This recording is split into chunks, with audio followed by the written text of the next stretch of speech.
Hello everyone, myself Avinash Madeshiya, currently pursuing MBBS from PGI Azamgarh. तो आज हम लोग थर्मोडायनेमिक्स की NCERT एक्सप्रेस सीरीज करने जा रहे हैं। ठीक है, थर्मोडायनेमिक्स एक ऐसा चैप्टर है जिसमें इतना मान के चलो इस बार 2 से 3 क्वेश्चन आएगा थर्मोडायनेमिक्स से। और ये पूरा चैप्टर अगर तुमने पढ़ा तो तुम्हारी यहीं से ही, अगर हीट इंजन और कार्नेट इंजन को छोड़ दो तो लगभग सारी चीज़ें तुम्हारी कहाँ कवर हो जाएंगी, फिजिक्स की भी कवर हो जाएंगी। ठीक है, बस प्लस माइनस का खेल होता है, जहाँ जहाँ यहाँ पे प्लस होता है वहाँ केमिस्ट्री में फिजिक्स में माइनस हो जाता है। ठीक है, बस इतना ही साइन का चेंज है, बाकी हर एक चीज़ यहाँ पे सेम है, इसमें और फिजिक्स में सेम है। तो इसको अच्छे से ऐसे NCERT पढ़ो कि तुम्हारा फिजिक्स वाला भी NCERT कवर हो जाए। ठीक है, देखो आगे बढ़ता हूँ। देखो ये लाइन इंपॉर्टेंट है, law of thermodynamics apply only when a system is in equilibrium और moves from one equilibrium state to another equilibrium state. मतलब बोल रहा है कि थर्मोडायनेमिक्स का लॉ तभी एप्लीकेबल है जब कोई सिस्टम इक्विलिब्रियम में हो पहले से, या फिर एक अनइक्विलिब्रियम स्टेट से, मतलब एक इक्विलिब्रियम स्टेट से दूसरे इक्विलिब्रियम स्टेट से जा रहा हो, मतलब एक इक्विलिब्रियम से दूसरे में जा रहा हो, तब हम लोग अप्लाई कर सकते हैं। ठीक, अब देखो सिस्टम और सराउंडिंग। देखो अगर ये मेरा ये कप है, ठीक है, तो कप के अंदर जितनी भी चीज़ें हैं वो सारी सिस्टम है और उसके बाहर जितनी चीज़ें बची सारी सराउंडिंग है। तो क्या कह रहा है, सिस्टम थर्मोडायनेमिक्स रिफर करता है पार्ट ऑफ यूनिवर्स जिसमें हम लोग ऑब्जर्वेशन देख रहे हैं, और जो रिमेनिंग यूनिवर्स है वो सराउंडिंग होता है। जैसे मान लो ये यही देख लो यार, ये पानी है, तो इस ग्लास के अंदर जितनी चीज़ है, जैसे हमको पानी देख रहे हैं ना, पानी, तो पानी हमारा क्या सिस्टम है, और पानी के अलावा जितना पोर्शन, देखो इतना पोर्शन ये खाली है और ये पूरा पोर्शन जहाँ हम बैठे हैं सारा क्या है, सराउंडिंग है। ठीक है, इसी बात पे पानी पी लेता हूँ। ठीक, तो यूनिवर्स क्या हो गया, तो यूनिवर्स हमारा हो गया सिस्टम और सराउंडिंग। सिस्टम और सराउंडिंग दोनों को जोड़ देंगे तो यूनिवर्स बन जाएगा हमारा। ठीक है, however the entire universe other than the system is not affected by the changes taking place in the system। कह रहा है कि पूरा universe other than the system is not affected by the changes. भैया अगर ये सिस्टम है तुम्हारा, तो सिस्टम में अगर कोई चेंज होगा तो केवल सिस्टम में ही अफेक्शन आएगा, अफेक्ट होगा, बाकी बाहर कोई भी अफेक्टेड पोर्शन नहीं होगा। मतलब सिस्टम में अगर कोई चेंज होगा तो केवल सिस्टम ही अफेक्ट होगा, उससे पूरा सराउंडिंग अफेक्ट नहीं होगा। क्लियर हो? चलो अब देखो, जो the wall that separate the system from the surrounding is called boundary. Suppose that एक ग्लास था, तो ये सिस्टम होगा, ये सराउंडिंग, और ये जो बाल है इसका, ये जो लेयर है वो क्या तुम्हारा बताओ, वो तुम्हारा क्या है, बाउंड्री है। ठीक है, दो खेत के बीच में एक बाउंड्री होता है ना, मेड़ होता है ना, उसी तरह यहाँ पर एक बाउंड्री हो जाती है। क्लियर? अब सिस्टम कितने तरीके का होता है ये देखो, ओपन सिस्टम होता है, क्लोज सिस्टम होता है, और एक आइसोलेटेड सिस्टम होता है, आइसोलेटेड सिस्टम। तो ओपन सिस्टम में देखो, फिगर से ही समझा दे रहा हूँ। ओपन सिस्टम में क्या होगा, देखो मैटर भी आदान प्रदान हो सकता है, मतलब जो मास है वो भी कम हो सकता है, मतलब इधर उधर जा सकता है, और एनर्जी भी ट्रांसफ़र हो सकती है। ठीक, क्लोज सिस्टम में क्या होगा, ये तो कवर हो गया तो मास तो सेम ही रहेगा, बस एनर्जी ट्रांसफ़र हो सकती है। और आइसोलेटेड में मास और एनर्जी दोनों ही ट्रांसफ़र नहीं होगी। मतलब ओपन सिस्टम में क्या होगा, exchange of energy and matter between the system and surrounding. मतलब अगर कोई सिस्टम ऐसा है जहाँ से मास भी इधर जा रहा है और मास मतलब अंदर बाहर आ सकता है, और एनर्जी भी अंदर बाहर जा सकती है, वो क्या है, ओपन सिस्टम है। ठीक, एग्जाम्पल क्या है, the presence of reactant in open beaker. कोई भी रिएक्टेंट तुम ओपन बीकर में रख दो तो क्या है, ओपन सिस्टम है। क्लोज सिस्टम में क्या है, जैसे मान लो पानी है, जैसे मान लो तुमने एक बोतल ले लिया, ठीक है, बोतल में तुमने पानी, स्टील का बोतल है, तुमने उसमें पानी भरा और उसको कैप से बंद कर दिया, तो जितना पानी था तो उतना ही रहेगा, पानी तो बाहर अंदर जा नहीं पाएगा। लेकिन एनर्जी जो हीट था, मतलब मान लो 100 डिग्री पे था, कुछ टाइम बाद 80 हो जाएगा, कुछ टाइम बाद 70 हो जाएगा, क्योंकि इसकी टेम्परेचर घटेगी। तो क्या हो रहा है, मास तो सेम है लेकिन एनर्जी ट्रांसफ़र हो रही है। मतलब मास का ट्रांसफ़र नहीं हो रहा है, एनर्जी का ट्रांसफ़र हो रहा है। कौन सा सिस्टम है ये, क्लोज सिस्टम है। कौन सा सिस्टम है, क्लोज सिस्टम। कौन सा सिस्टम है, close system. There is no exchange of matter but exchange of energy is possible between the system and surrounding. ठीक है, the presence of reactant in a close vessel made of conducting material. देखिए conducting material होगा तो निकल जाएगा वहाँ से, जैसे कापर और स्टील का एग्जांपल क्लोज सिस्टम। अब तीसरा होता है आइसोलेटेड। आइसोलेटेड सिस्टम जैसे मिल्टन का बोतल है, मिल्टन के बोतल में तुमने पानी रखा होगा तो जितने टेम्परेचर पर रखते हो देखते हो उतने ही टेम्परेचर पर रह जाता है। मतलब ना एनर्जी का ट्रांसफ़र होता है ना मास का ट्रांसफ़र होता है। क्यों? क्योंकि आइसोलेटेड होता है। ठीक है, मोटा थिक लेयर होता है इसमें। तो आइसोलेटेड सिस्टम में नो एक्सचेंज ऑफ एनर्जी और matter between the system and the surrounding. The presence of reactant in a thermoflask. देखो थर्मोफ्लास्क आ गया ना, मिल्टन की बोतल वाली। और एनी अदर क्लोज इंसुलेटेड, जो इंसुलेटेड हो, वो एग्जाम्पल किसका है, आइसोलेटेड सिस्टम का।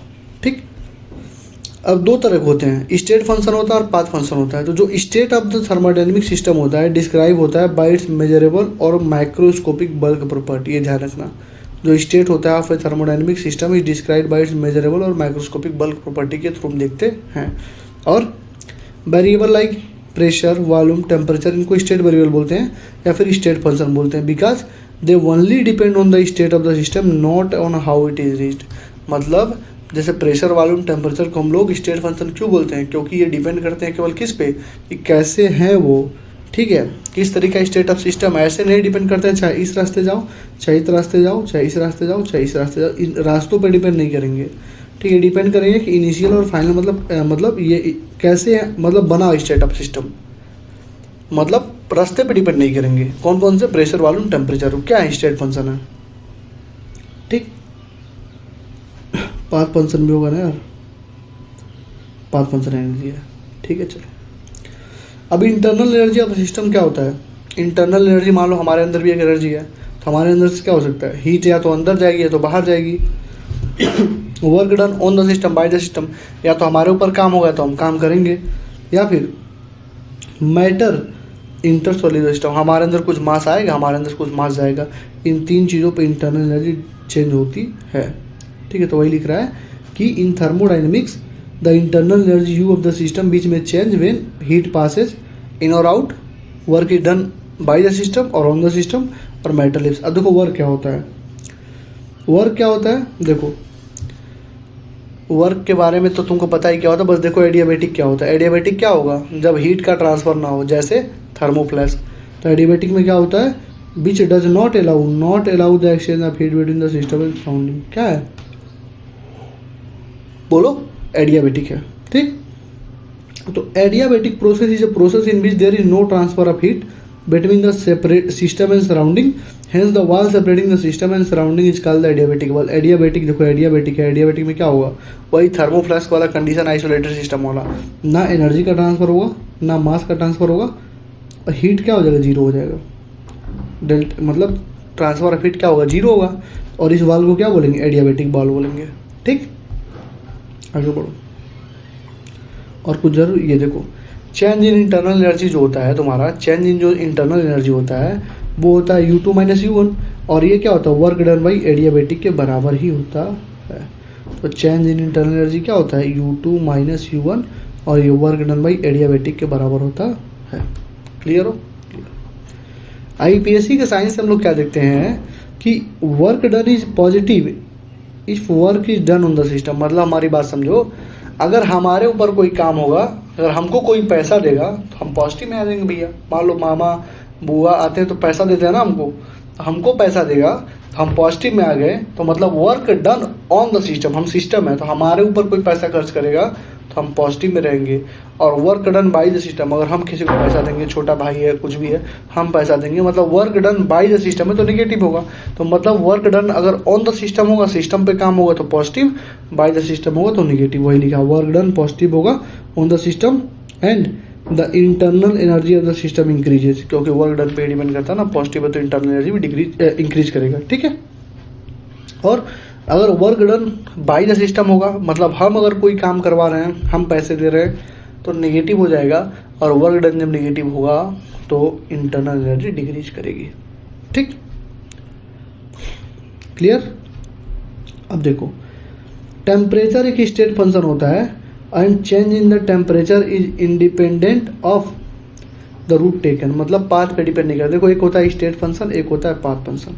स्टेट फंक्शन पाथ पे डिपेंड ही नहीं करता, ठीक है, बस देखते हैं कि हमारा बन गया तो बन गया। पाथ फंक्शन डिपेंड करता है, अगर ए से बी पे जा रहे हो तो ए से बी में डायरेक्ट जा रहे हो, A to C to D to E, या तो इस रास्ते जा रहे हो, किस पे जा रहे हो पे डिपेंड करता होता है पाथ फंक्शन। तो अभी तो टेम्परेचर, प्रेशर, वॉल्यूम, टेम्परेचर हमारे क्या होगा, स्टेट फंक्शन है, तो पाथ पे डिपेंड नहीं करेंगे। Volume of water in a pond is a state function, ये देखो पूछ सकता है, volume of water in a pond क्या स्टेट फंक्शन है, because change in the volume of its water is independent of the route by which the water is filled in the pond. क्यों state function है, पानी, तालाब का पानी state function क्यों है, क्योंकि वो डिपेंड ही नहीं करता कि वो जो पानी आया है किस रास्ते से आया है। पानी आके भर गया मतलब स्टेट फंक्शन है, डिपेंड नहीं करता कि कहाँ से आया है, बारिश का पानी है, नाले का पानी है, नदी का पानी है, ठीक है, आइदर बाई रेन और ट्यूबवेल और बाई बोथ, ठीक। अगला हीट देखो, ये देखो टेम्परेचर डिफरेंस जब होगा तो in this case change in the internal energy delta U equal to delta Q when no work is done at a constant volume. देखो होता क्या है, देखो फर्स्ट लॉ ऑफ थर्मोडायनामिक्स पहले देखो, फर्स्ट लॉ ऑफ थर्मोडायनामिक्स कहाँ गया, वहाँ समझाना पड़ेगा तुम्हें। FLOT आ जा मुन्ना, एक तो इसमें चीज़ें सही से दी नहीं हुई हैं।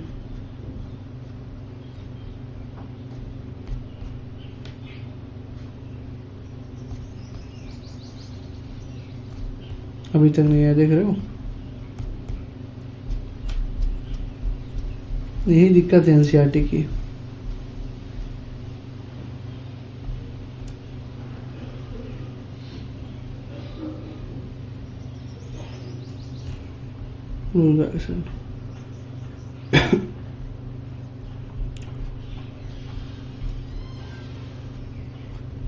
यही NCERT की दिक्कत है यार, डायरेक्ट कुछ देता नहीं। ये देखो दिया ना U equal to Q plus W, देखो अभी देखना है, समझ में आ जाएगी लाइन। कह रहा है कि in this case change in internal energy delta U equal to Q, क्योंकि डेल्टा यू इक्वल टू क्या होता है, क्यू प्लस डब्ल्यू होता है, ठीक है। और ये कह रहा है कि work is done eight constant volume, तो जब वर्क डन होता है क्या पी डेल्टा भी, तो वर्क जब कांस्टेंट वॉल्यूम रहेगा तो ये तो जीरो हो जाएगा। अरे यार भी फाइनल माइनस भी इनिशियल होगा, जितना फाइनल इनिशियल बराबर होगा ना कांस्टेंट पे, तो ये पूरा जीरो, तो ये भी जीरो, तो ये खत्म हो जाएगा, तो delta U equal to Q के बराबर हो जाएगा। वही कह रहा है ये कि जब कोई भी वर्क डन नहीं हो रहा होगा कांस्टेंट वॉल्यूम पे, देखो कांस्टेंट वॉल्यूम होगा तो वर्क डन जीरो हो जाएगा, कांस्टेंट वॉल्यूम होगा तो वर्क डन जीरो हो जाएगा ना, क्योंकि पी डेल्टा भी होगा, ये जीरो तो पूरा वर्क डन भी जीरो। जब ये जीरो तो यू इक्वल टू होता है क्यू प्लस डब्ल्यू, तो ये जीरो हो गया तो यू इक्वल टू क्यू के बराबर हो गया, ये लिख रहा है, ठीक है। अभी आगे तुम्हें और क्लियरिटी मिल जाएगी। The Q is positive when heat is transfer from the surrounding to the system. Q positive कब रहेगा, फिर से वही सिस्टम, जब चार्ज हमारे अंदर आएगा, जब पैसा हमारे अंदर आएगा सिस्टम के तो पॉजिटिव होगा, और जब हम देंगे तो निगेटिव होगा, वही लिख रहा है, ठीक है। वही क्यू पॉजिटिव होगा जब हीट ट्रांसफर होगा सराउंडिंग से सिस्टम में और इंटरनल एनर्जी इंक्रीज करेगा, और जब क्यू निगेटिव होगा तो heat is transfer from the system to surrounding, जब निगेटिव होगा मतलब सिस्टम से सराउंडिंग में जा रहा है, हम पैसे दे रहे हैं, ठीक है। इससे क्या होगा, internal energy of the system तुम्हारा क्या होगा, डिक्रीज करेगा, ठीक। आगे बढ़ो। अब देखो delta U equal to Q plus W तुम्हारा फर्स्ट लॉ ऑफ थर्मोडायनेमिक्स है, ठीक है। और वहाँ पे हो जाता है W equal to Q plus U, ऐसे हो जाता है, work done equal to Q plus U. बस इतने का फ़र्क होता है, ये फिजिक्स का होता है और ये केमिस्ट्री का होता है, बस इतना ही फ़र्क होता है, ठीक है। तो केमिस्ट्री में होता है delta U equal to Q plus W, इसमें क्यू और डब्ल्यू क्या होते हैं तुमको मालूम ही है, Q plus W delta U है। डेल्टा यू क्या होता है, डेल्टा यू तुम्हारा क्या होता है, अब चेंज इन इंटरनल एनर्जी जो है क्या है, वो केवल डिपेंड करेगा इनिशियल और फाइनल स्टेट पे, और वो it will be independent of the way the change in carried out, मतलब उसको फिर से मतलब नहीं पड़ेगा कि पाथ कैसा है पाथ कैसा नहीं है, ठीक है। केवल डिपेंड करेगा कैसा वो स्टेट में है, तो delta U equal to Q plus W, ठीक। If there is no transfer of energy as heat as work isolated system, तो देखो भैया जब आइसोलेटेड सिस्टम रहेगा तो कोई ट्रांसफर ऑफ एनर्जी होगी नहीं, तो पहले तो वर्क डन जीरो हो जाएगा, ठीक है, हीट भी जीरो हो जाएगा और डेल्टा यू भी जीरो हो जाएगा, ठीक है। अरे भैया जब कुछ एनर्जी का ट्रांसफर नहीं हो रहा तो डेल्टा यू जीरो हो गया, ठीक। वर्क डन कुछ हो नहीं रहा है, क्यू का ट्रांसफर हो नहीं रहा है तो क्यू जीरो हो गया, तो यू इक्वल टू होता है क्यू प्लस डब्ल्यू, तो जब यू जीरो क्यू जीरो तो डब्ल्यू नहीं जीरो हो जाएगा। तो ये चीज़ बहुत ज़्यादा इंपॉर्टेंट है लाइन, कि जब भी कोई आइसोलेटेड सिस्टम में काम होता है तो there is no transfer of energy as heat as work as isolated system, that is W zero Q zero U zero, इसका ध्यान रखना। आइसोलेटेड सिस्टम में यही चीज़ें होती हैं, ठीक है।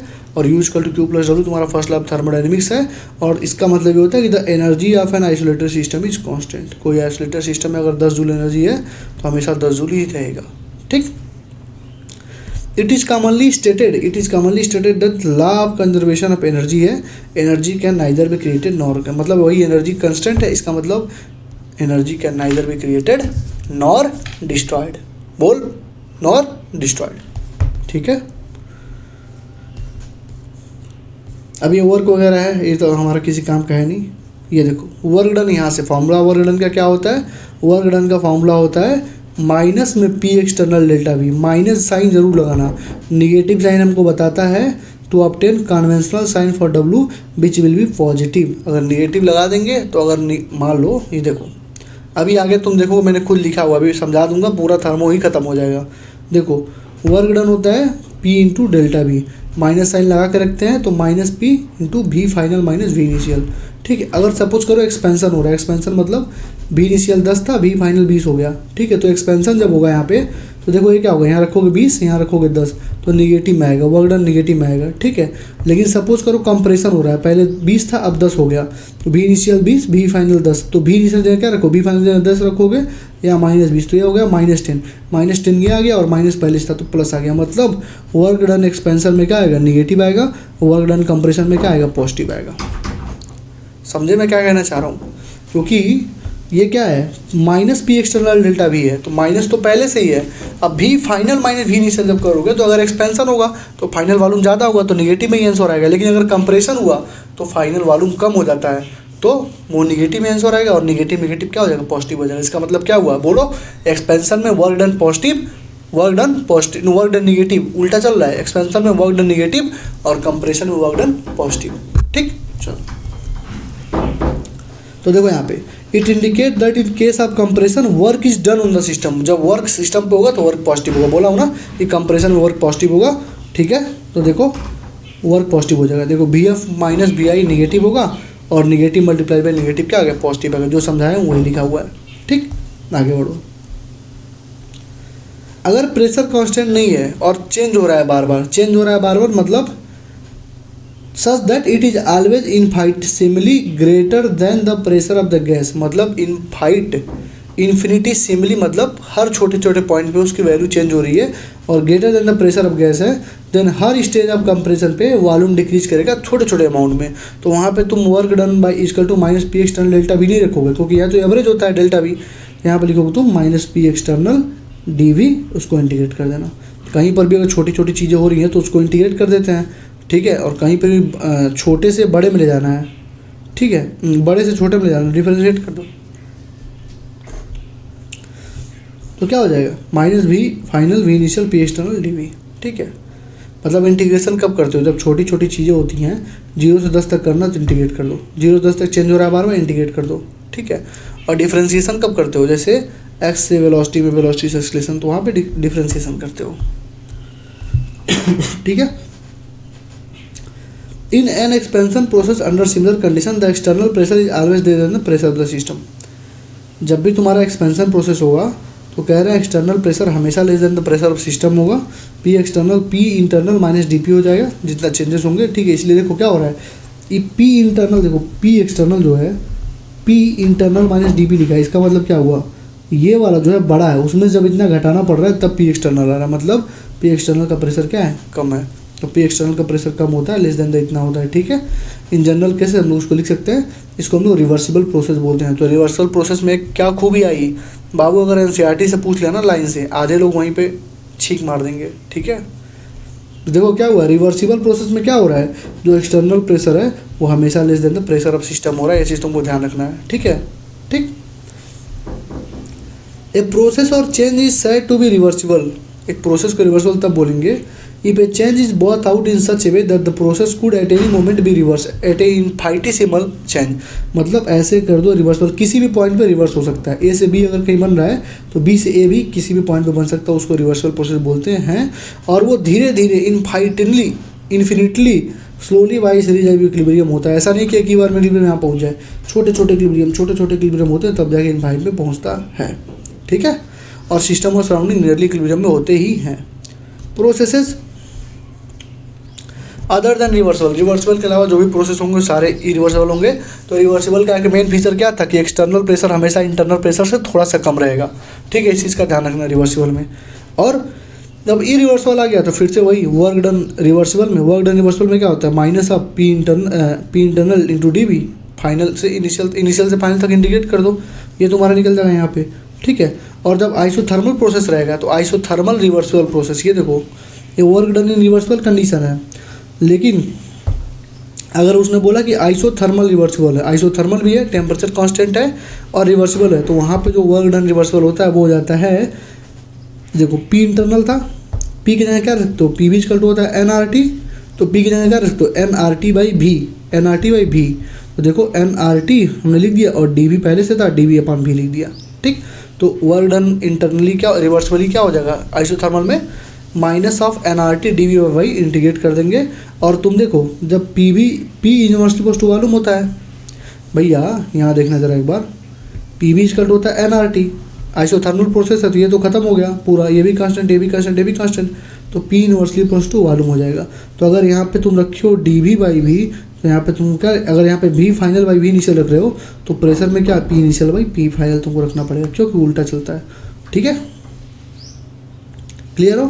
तो तुमसे अगर रिवर्सल पूछेगा तो या तो ये फॉर्मूला लगा दो, ये वाली N R T L N V final by initial, L N को लॉग में करना है 2.303 से मल्टीप्लाई कर दो तो 2.303 N R T log west N V final by V initial. Clear हो यहाँ तक। ठीक, ये वर्क डन रिवर्सिबल है।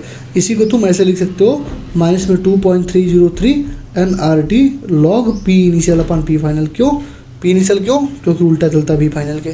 ठीक, चलो अब देखो एडियाबैटिक में क्या आइसोलेटर सिस्टम में सारा जीरो था ना, delta E delta U Q W सब जीरो था। उसी तरह जब फ्री एक्सपेंशन होता है तो फ्री एक्सपेंशन मतलब जब वैक्यूम में, फ्री एक्सपेंशन मतलब वैक्यूम में काम हो रहा है और वैक्यूम में फ्री एक्सपेंशन होता है तो पी एक्सटर्नल जीरो हो जाती है, कोई भी वर्क डन नहीं होती है during free expansion of ideal gas, whether reversible हो चाहे इरिवर्सिबल। क्यों, क्योंकि वर्क डन होता है क्या माइनस पी एक्सटर्नल डेल्टा भी, और यहाँ पे पी एक्सटर्नल ही जीरो हो गया। ठीक है, दो प्रोसेस है जहाँ पे जीरो होगा वर्क डन। देखो एक तो आइसोकोरिक प्रोसेस, आइसोकोरिक में तुम्हारा वॉल्यूम कांस्टेंट हो जाएगा तो डेल्टा भी जीरो, तो वहाँ पे वर्क डन जीरो हो जाएगा, तो work done equal to P external delta भी, ये जीरो पूरा। या फिर फ्री एक्सपेंशन, फ्री एक्सपेंशन में एक्सटर्नल प्रेशर जीरो, तो ये पूरा जीरो हो जाएगा। ठीक है, चाहे कैसा भी हो। तो बचेगा क्या, तो डेल्टा यू इक्वल टू हो जाएगा Q minus P external delta we. अगर प्रोसेस कांस्टेंट वॉल्यूम पे हो रहा है तो डेल्टा यू को हम लोग क्यू भी लिख देते हैं, अगर प्रोसेस कांस्टेंट वॉल्यूम पे हो रहा है तो डेल्टा यू को क्यू भी लिख सकते हैं, हीट एट कांस्टेंट वॉल्यूम। और क्यू पी कब लिखोगे, जब हीट एट कांस्टेंट प्रेशर होगा, तो क्यू भी लिखेंगे जब हीट कांस्टेंट वॉल्यूम पे होगा, क्यू पी लिखेंगे जब हीट एट कांस्टेंट प्रेशर होगा। रिवर्सल आइसोथर्मल के लिए मैंने बताया अभी माइनस पे 2.303 N R T log west N B final by B initial, इसको तुम उल्टा लिख दोगे प्रेशर के टर्म में। ठीक है, अगर इरिवर्सिबल आइसोथर्मल तुमसे पूछेगा, आज तो रिवर्सिबल पूछा ना, अगर इरिवर्सिबल आइसोथर्मल पूछेगा तो तुम वहाँ पे लगाओगे work done equal to minus में P external N R T upon P two minus N R T upon P one. या तो तुम इससे सॉल्व करोगे या फिर सीधे तुम ये लगा देना। अगर ये मैक्सिमम केसेस में तुम्हारा यही पूछता है, माइनस में पी एक्सटर्नल, ये एक्सटर्नल है, इंटू डेल्टा बी, माइनस में P external into delta P, ये लगा देना। ठीक है, यहाँ पे समरी दी होगी। ये देखो आइसोथर्मल और फ्री एक्सपेंशन हो गया। आइसोथर्मल में टेम्परेचर कांस्टेंट, तो टेम्परेचर कांस्टेंट तो डेल्टा टी जीरो तो डेल्टा यू भी जीरो हो जाएगा तुम्हारा। ठीक है, तो वर्क डन जीरो होगा आइसोथर्मल कांस्टेंट में, तो पी एक्सटर्नल जीरो है भैया। फ्री एक्सपेंशन और आइसोथर्मल के कंडीशन में डेल्टा टी कांस्टेंट होगा, और एक्सपेंशन जब होगा आइडियल गैस इनटू वैक्यूम में, मतलब फ्री एक्सपेंशन जब होगा तो वहाँ पे वर्क डन जीरो होगा क्योंकि पी एक्सटर्नल जीरो है। तो यहाँ से तुमको क्या क्या मिला, देखो अगर इरिवर्सिबल आइसोथर्मल पूछा, रिवर्सिबल में तो ये फॉर्मूला, इरिवर्सिबल पूछा तो minus P external delta we, देखो यहाँ पे लिखा हूँ मैं minus P external delta we.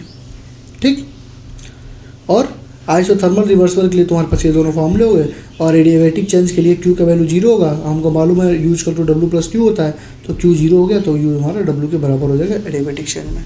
ठीक है, चलो अब देखो work done in various process का रिवीजन कराता हूँ। जैसे आइसोथर्मल है तो आइसोथर्मल में डेल्टा टी जीरो, जब चेंज इन टेम्परेचर जीरो होगा तो इंटरनल एनर्जी तो चेंज पे टेम्परेचर पे डिपेंड करती है, तो जब डेल्टा टी जीरो होगा तो डेल्टा यू भी जीरो होगा। और Q plus W equal to zero हो गया, क्योंकि Q plus W equal to U होता है, तो ये जब जीरो हो गया तो क्यू इक्वल टू क्या हो गया माइनस डब्ल्यू हो गया। तो आइसोथर्मल में ये चार चीज़ तुमको ध्यान रखना, delta T zero, delta U zero, Q plus W equal to zero, तो Q equal to minus W. Isochoric में डेल्टा वी हमारा जीरो होगा तो वर्क डन जीरो हो जाएगा। आइसोबारिक में पी एक्सटर्नल होता है तो work done equal to minus P external delta भी हो जाएगा। और फ्री एक्सपेंशन में सब कुछ जीरो होता है, फ्री एक्सपेंशन में everything zero, P external zero, work done zero, delta U zero, Q zero, इस चीज़ का तुम्हें ध्यान रखना फ्री एक्सपेंशन में। ठीक, और आइसोकोरिक और आइसोबारिक में heat is independent of path. Isochoric heat is a path function, ध्यान रखना हीट क्या है, पाथ फंक्शन होता है, लेकिन आइसोकोरिक और आइसोबारिक में heat is independent of path, path पे डिपेंड नहीं करेगा। ठीक है, एडियाबैटिक में क्यू का वैल्यू जीरो होता है, और क्यू का वैल्यू जीरो होगा तो डेल्टा यू हमारा डब्ल्यू के बराबर होगा, N C B delta T हो जाएगा। और वर्क डन जब एडियाबैटिक प्रोसेस में निकालोगे तो हो जाएगा P two B two minus P one B one upon gamma minus one. और जो वर्क डन होता है ये भी तुम्हारा इंडिपेंडेंट ऑफ पाथ होता है, किस में बोलो बोलो, एडियाबैटिक प्रोसेस में। तो दो चीज़ तुमको ध्यान रखना है यहाँ पे, आइसोबारिक आइसोकोरिक में heat is independent of path, और एडियाबैटिक में वर्क डन का फार्मूला होता है P2V2, यही सेम फार्मूला फिजिक्स में भी है, P2V2 माइनस P1V1 अपन गामा माइनस 1, इसको तुम NR और क्योंकि पी बी इक्वल टू होता है NR डेल्टा टी, तो तुम NRT के टर्म में लिख सकते हो NR T2 माइनस T1 अपन गामा माइनस 1, और work done independent of path होता है। और गामा वैल्यू क्या होता है, CP अपन CB होता है, और CP minus CB equal to R में S फार्मूला होता है, और CB इक्वल टू FR/T होता है। F हमारा क्या है, डिग्री ऑफ फ्रीडम, जैसे मोनोटॉमिक के लिए 3R/2, डिग्री डायटॉमिक के लिए 5 तो 5R/2, और CP हमेशा CB से ज़्यादा होता है, तुम्हें ये चीज़ ध्यान रखनी है। क्लियर हो? तो Q0 ये मैंने बता दिया, work done is independent of path बता दिया, gamma equal to CP upon CB है, CP माइनस CB R के बराबर होता है, मेयर्स फार्मूला होता है ये, और CB इक्वल टू FR/2 होता है, CP हमेशा CB से ज़्यादा बड़ा होता है। ठीक, अगर रिवर्सिबल आइडियाबैटिक पूछता है तो तुम देखो ये तीनों फार्मूले तुम्हारे क्या फिजिक्स में है कि नहीं है, PV पे पावर गामा है कांस्टेंट, जब TV पे पावर P और V में जब लिखा रहेगा तो V power gamma constant, T और V पे लिखा है तो TV पे पावर गामा माइनस 1 कांस्टेंट, और P और T में है तो P पे पावर 1 माइनस गामा, T पे पावर गामा कांस्टेंट। ये सब डिराइव करके निकलता है यहाँ से, जैसे PV पे पावर गामा कांस्टेंट है तो P की जगह तुम क्या रख दो, PV इक्वल टू NRT, तो P की जगह तुम रख दो NRT/V। ठीक है, तो रखो यहाँ पे NRT/V इंटू V पे power gamma equal to constant. तो क्या हो, NR कॉन्स्टेंट है तो ये T और ये V नीचे चला गया तो T into V power gamma upon V, तो क्या हो जाएगा TV पावर गामा माइनस 1।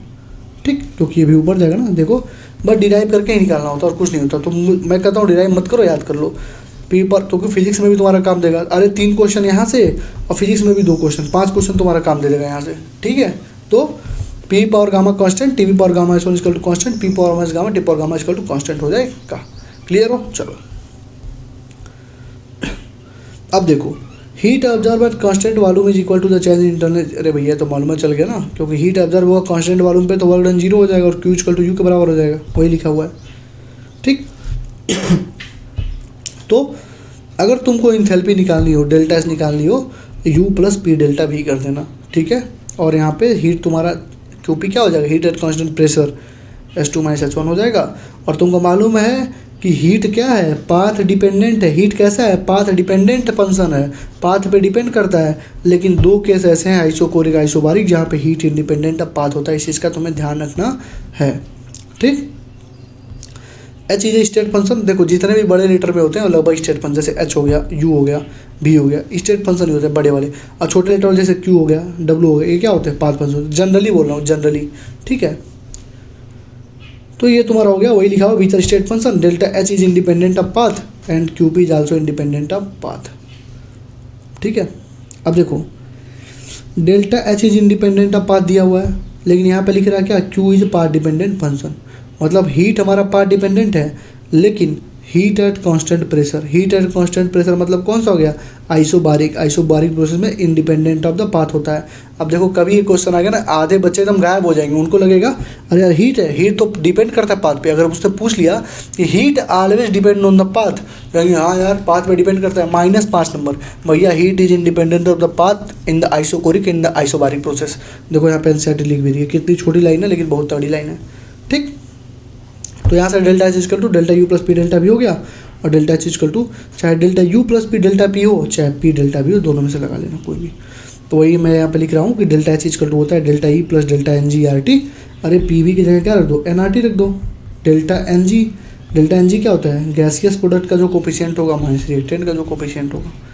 तो अगर डेल्टा NG 0 आया, मतलब प्रोडक्ट में से जब रिएक्टेंट को हटाओगे उसके कोफिशिएंट को, तो अगर 0 आया तो डेल्टा H डेल्टा E के बराबर होगा। अगर डेल्टा NG ग्रेटर देन 0 आया तो delta H greater than delta E होगा, विथ साइन लिखना। ठीक है, और डेल्टा NG अगर लेस देन 0 आया तो delta H less than 0, delta less than E होगा, विथ साइन लिखना। क्लियर हो? क्लियर। थोड़ा पानी पी लो, पी लो।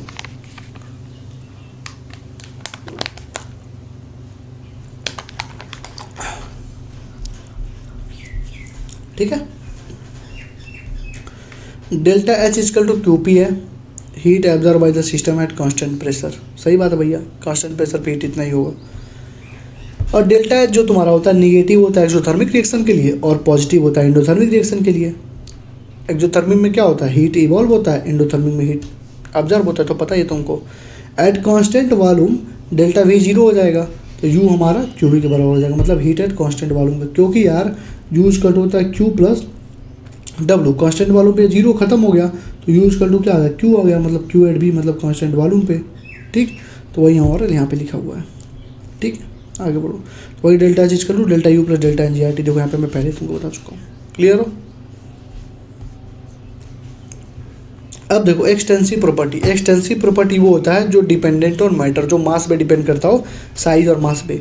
और इंटेंसिव प्रॉपर्टी वो होता है जो इंडिपेंडेंट ऑफ मैटर, जो साइज और मास पे डिपेंड नहीं करता है। ठीक है, तो एक्सटेंसिव वो होता है जो डिपेंड करता है साइज और क्वांटिटी पे, मतलब साइज और मास पे, और इंटेंसिव वाला डिपेंड नहीं करता है। ठीक है, तो याद कैसे करोगे, जैसे आई एन है तो आई एन को उल्टा करो तो क्या हो जाए, एन आई, मतलब नहीं, मतलब इंटेंसिव वाला नहीं डिपेंड करेगा साइज और मास पे, ऐसे याद कर सकते हो। ठीक है, एक्सटेंसिव का एग्जांपल क्या है, मास है, वॉल्यूम है, इंटरनल एनर्जी है, इंथैल्पी है, हीट कैपेसिटी, ये सब एक्सटेंसिव है, डिपेंड करते हैं किस पे, साइज और मास पे। और इंटेंसिव का क्या है, इंटेंसिव का क्या है, temperature, density, pressure, intensive property है। ठीक है, molar property chi m is the value of extensive property chi m the system for one molar system. इसका मतलब होगा, देखो अगर कोई भी चीज़ पूछे जैसे मोलार, तो क्या होता है, एक्सटेंसिव प्रॉपर्टी होता है। जैसे काइम पूछ लिया या सीएम बीएम पूछ लिया, ये सब क्या होता है, एक्सटेंस। जैसे मान लो अगर तो उसको उसने दिया हीट कैपेसिटी, क्या दिया, हीट कैपेसिटी, चाहे कुछ भी ऐसा दिया जिसमें क्या हो, एम लगा हो, मतलब मोलार वाला कहीं भी कंपाउंड लगा हो, तो सारा क्या हो जाएंगे, एक्सटेंसिव प्रॉपर्टी हो जाएंगे।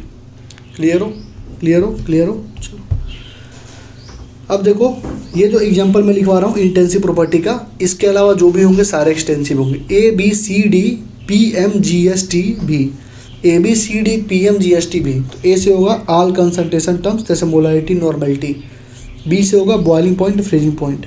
ठीक है, सी से सेल पोटेंशियल, डी से डेंसिटी, पी से प्रेशर और पीएच, एम से मोलर वॉल्यूम, जी से गिब्स एनर्जी पर मोल, एस से स्पेसिफिक हीट, टी से टेम्परेचर, वी से वेपर प्रेशर और बी से विस्कोसिटी। ये जितने भी हैं ये सारे क्या हैं, इंटेंसिव है। इनको छोड़ के जितना भी रहेगा एक्सटेंसिव होगा। तो इसको ट्रिक से याद कर लो, A B C D P M G S T B. तो all concentration term, boiling point से फ्रीजिंग पॉइंट याद कर लेना, सेल पोटेंशियल, डेंसिटी, प्रेशर और pH, molar volume, Gibbs energy per mole, specific heat, temperature और vapour pressure, viscosity. इनके अलावा जो भी होंगे सारे क्या होंगे, एक्सटेंसिव होंगे। ठीक है, क्लियर हो, क्लियर।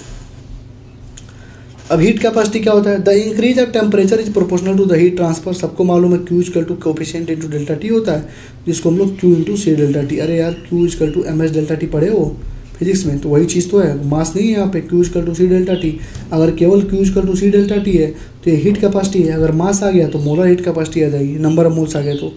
ठीक, तो ये क्या लिख रहा है, C is directly proportional to the amount of substance, the molar heat capacity of substance Cm is equal to C by N। जो तुम्हारा हीट कैपेसिटी वहाँ पे आया था Q equal to C delta T, वहाँ से C हो जाएगा क्या, Q बाई डेल्टा टी हो जाएगा। अगर तुम इसको C बाई N कर दोगे, C बाई N कर दोगे तो तुम्हारा क्या हो जाएगा, मोलार हो जाएगा, मतलब नंबर ऑफ मोल से डिवाइड कर दो। ठीक है, तो जो भी तुम हीट कैपेसिटी पहले निकाल लो, उसको नंबर ऑफ मोल से डिवाइड कर दो, तो मोलार हीट कैपेसिटी तुम्हारा आ जाएगा।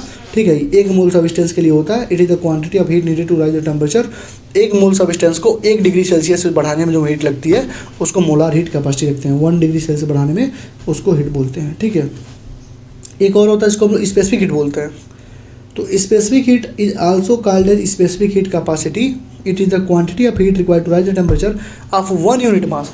एक तो नॉर्मल होता है हीट कैपेसिटी जो C से डिपेंड करता है, C को N से डिवाइड कर दोगे तो Cm हो जाएगा, मोलर हीट कैपेसिटी। वो क्या होता है, एक मोल को 1 डिग्री सेल्सियस तक। और तीसरा होता है स्पेसिफिक हीट, इसमें एक मोल को नहीं लेते हैं, एक यूनिट मास को हम लोग 1 डिग्री सेल्सियस से उठाते हैं, तो हमारा वो क्या हो जाता है, क्यू इक्वल हो जाता है C into M into delta T, मतलब C डेल्टा टी हो जाता है। ठीक, और CP upon CB, heat constant volume पे Q भी होगा, डेल्टा U डेल्टा H सारा बता चुका हूँ पहले, ये भी बता चुका हूँ। CP minus CB equal to R क्या होता है, मेयर्स फॉर्मूला होता है, अभी बता चुका हूँ ऊपर ही। Clear, clear. Gibbs energy extensive property है। देखो गिब्स एनर्जी एक्सटेंसिव प्रॉपर्टी होता है, लेकिन पर मोल अगर आ गया तो क्या हो गया, वो इंटेंसिव प्रॉपर्टी हो जाएगा। ठीक, अब देखो heat absorb eight constant volume. देखो अगर कांस्टेंट वॉल्यूम दिया हो, आइसोकोरिक दिया हो, या फिर बॉम्ब कैलोरीमीटर दिया हो, तो वहाँ पे समझ लेना कि हमारा क्या है, वर्क डन 0 होने वाला है। क्यों, क्योंकि वॉल्यूम हमारा क्या होने वाला है, कांस्टेंट होने वाला है। ठीक है, तो क्या क्या लिखा हो, आइसोकोरिक लिखा हो, या हीट ऑब्जर्वर कांस्टेंट वॉल्यूम लिखा हो, या बॉम्ब कैलोरीमीटर लिखा हो। ठीक, तो वॉल्यूम तो चेंज ही नहीं होगी, तो एनर्जी चेंज एसोसिएट होगा, और डेल्टा भी जीरो हो जाएगा, अभी बताएं डेल्टा भी जीरो हो जाएगा तो वर्क डन तो होगा ही नहीं। तो सिंपल सा ये इतने पोर्शन में यही बस लिखा हुआ है कि डेल्टा यू जीरो हो जाएगा, डेल्टा भी जीरो, वर्क डन जीरो। ठीक, अब देखो isothermal, isochoric, isobaric, adiabatic, cyclic. Isothermal temperature constant तो delta T, delta E, delta zero. Isochoric में वॉल्यूम कांस्टेंट डेल्टा भी जीरो। आइसो बारिक में pressure constant delta P zero. Adiabatic में कोई heat exchange नहीं, क्यू जीरो, मतलब system is thermally insulated होता है। और साइक्लिक में देखो क्या होता है, साइक्लिक में इनिशियल और फाइनल स्टेट हमेशा सेम रहता है। तो जितने भी स्टेट फंक्शन है, जितने भी बड़े लीटर वाले होते हैं वो सारे क्या होते हैं स्टेट फंक्शन। तो इनिशियल फाइनल अगर बराबर होगा तो उनका चेंज क्या होगा, जीरो होगा।